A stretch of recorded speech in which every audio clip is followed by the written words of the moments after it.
At yun, daily vlog. Gamit pala natin itong X-Max ni Kuya Manny.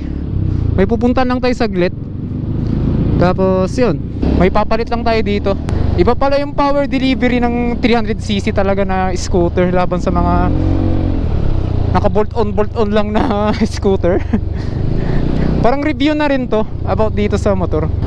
Gusto ko lang din matry. Ilulok araw natin to mamaya. Bilis umangat ng speedometer. Hindi naman siya actually na mabigat. Sakto lang. Parang mas mabigat pa yung Benelli na 302 kaysa dito. Super bulky lang kasi tignan. Woo! Saka malusog tong X-Max ni Kuya kasi naka carbon lodi yung kanyang cockpit. Tapos naka pipe siya ng anong pipe niya to? Hindi ko makita, mamaya tinan natin. X-Max pala to na version 1. Pero feel ko mas relax ito kaysa sa NMAX V2. Siyempre doon natin i-compare yun lang naman yung meron sa atin Pero doon sa weight is yun talaga NMAX. Parang same lang sila. For me lang, bulky lang kasi itong tignan kasing taba ng mga fairings niya. Pero mas gusto ko tong riding comfy niya. Mas comfy to, malayo. Hindi ko lang alam kung stock pa tong upuan niya, pero mas gusto ko to. Tapos ang taas ng manubela. Pero yun yung problema, tip 2 ako. Kahit naman sa NMAX natin, tip 2 Bilis yung kunin yung 80. Ganito ang motor. Si Kuya Manny pala, siya yung nag-recruit sa akin sa NMAX group. NCP ba yun? Nakalimutan ko na pati. Andito yung sticker. May traction control ba to? Oo, meron yata to. Di ko lang sure kasi alam nyo naman, ignorante tayo. Ngayon lang tayo nakahawak. Hindi naman sa ngayon. Nakahawak na rin ako ng X-Max dati, yung V2 ng tropa natin. Yung gumagalaw yung kanyang windshield. Ang relax talaga ng riding position niya mga puso. Upright.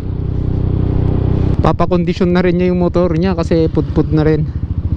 Bukas kasi mga pus is meron tayong rides sa Alaminos.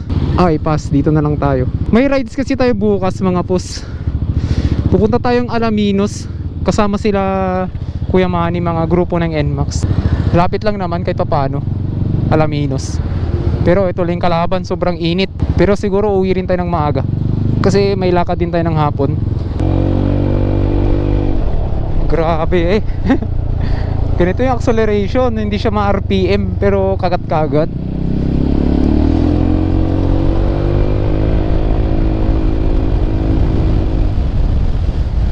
Saglitan lang niya yung 80. Ganito yung motor. Ito palang vlog natin sa Facebook lang to. Reels muna tayo. Bigat. May time na magaan siya Tingnan nga natin, andito yung tropa natin.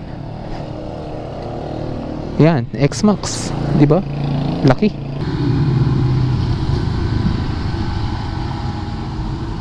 Yan yung kanyang X-Max. Tapos for sale pala to. Ewan ko magkano ibenta niya, pero lalagay ko na lang sa comment box. Ewan ko paano palitan to. Ay, ito yata. Wala, di ko alam. Low odo lang to mga pus. Tapos for sale siya. Ewan ko magkano. Lagay ko na lang sa comment box, no. Nagpalit lang tayo ng gulong sa harap.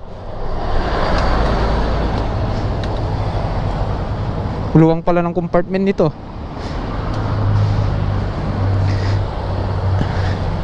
Grabing bigat pala. At yun mga pus, tapos na.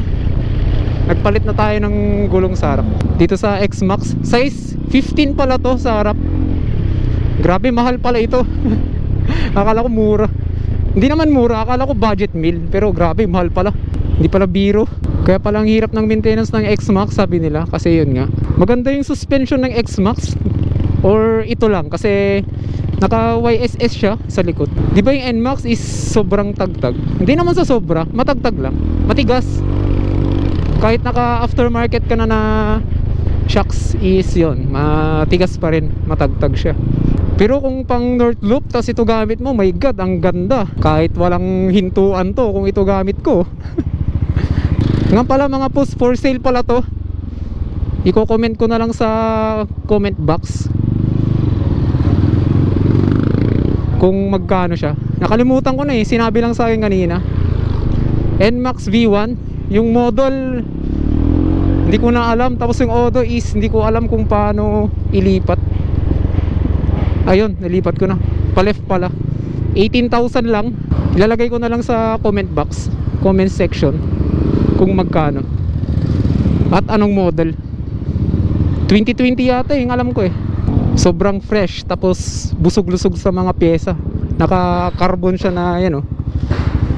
Tapos dito sa gilid, tapos sa harap, carbon yan. Ano kaya itsura ko dito? Hindi kasi natin malagay yung Insta, wala tayong paglagyan dito oh. Puno yung kanyang cockpit ng mga bolts. Ilalagay ko sana kanina eh.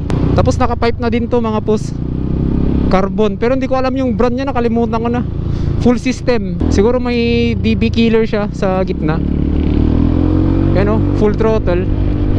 Hindi naman siya maingay, smooth lang. Pero ramdam ko yung wind drag niya eh. Salo niya lahat ng hangin oh. Ramdam ko sa helmet ko, tapos na gumagalaw. Ano kayang itsura ko dito? Ang laki ng motor, tapos 5'8" na tao. 5'8" kasi yung height ko. Siguro kung ito yung gamit natin, yung nagpaatok tayo or sa Banawe, siguro hindi masakit sa katawan. Pero kung problema naman, kung naka-incline ka na ganyan, tapos ganitong kabigat yung motor, alam na this. Tapos makulit pa yung backride mo. Kung may backride tayo, tumba syempre. Pero yung bigat niya, kung nakatayo ka lang dito sa motor, yung arangkada ka pa lang ganun. Feel ko mga isa kalahating NMAX ganun. Pero kung umaandar na siya, magaan na siya oh. Excited na ako sa rides namin mamaya. Ay bukas pala, bukas ang alas 4. Pero para sa akin mas maporma tong itsura niya kaysa sa V2 na X-Max. Yung lamang lang naman sa V2 is yung kanyang TFT, yung kanyang panel. Tapos yung ito, yung kanyang visor is electronics na. Pwede mo na siyang i-adjust through ito, yung buttons niya. Na-miss ko tuloy yung ating mga big bike kahit pa paano. Oh, madali lang din pala siya isingit ah. Ay, dun yung kanyang high beam, dun sa gitna. Nakita ko lang sa reflection ng kotse. Ito, ano itsura natin? Hindi ko bagay. Hindi ko bagay. Oh, hindi ko bagay. Gumagalaw talaga tong cockpit niya sa harap. Or maalog lang, or matigas yung gulong. Ay, gumagalaw talaga siya. Wala lang, ignorante lang. Oo, gumagalaw nga. Parang sa KTM din. Ang lakas ng busino. Grabe, 80 na yun. Ilang piga lang. Nayuyupi ba to?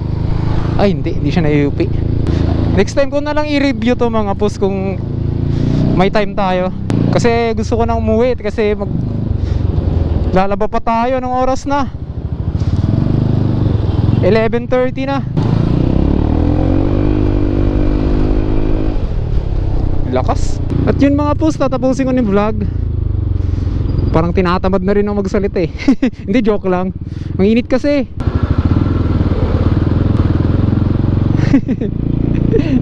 Gulat si ate. At yun mga post, tapusin ko na yung vlog natin. Abang-abang na lang sa Alaminos ride natin. I-upload ko ng linggo ng gabi, mga around 6 PM. Peace out.